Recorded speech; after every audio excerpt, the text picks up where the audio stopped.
Alright, now I'm going to get into a quick intro on data types. So as we know, we have our int, which is a number, and it can goes from negative 2.147 billion to positive 2.147 billion. We have something like, if you want to go larger, by the way, you would do long 2. Now you have, you can do 3 billion or whatever.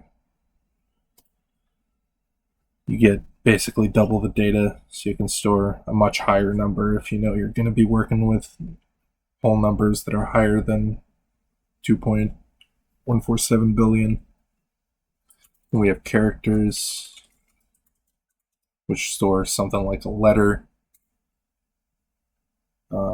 If you want a string of characters, then,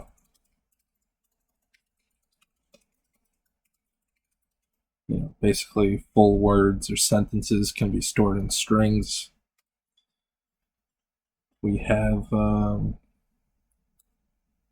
if you want to use decimal places, you have floating numbers.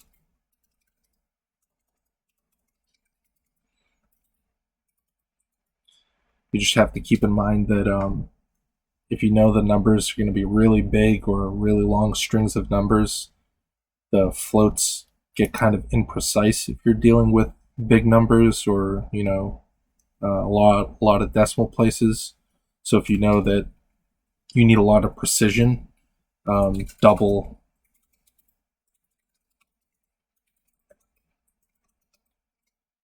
a double can store 8 bytes of data, so it's much more precise than the other types of number storage systems that we have when working with decimals. Other than that, we have a Boolean, so true or false. You can set this to true or you can set it to false. And, this is used for, like conditions usually. So if, true, if number is greater than 0, true or false equals true, and then if true or false, well, something like that. Basically, you can control states with this. It's going to be an important way to use it.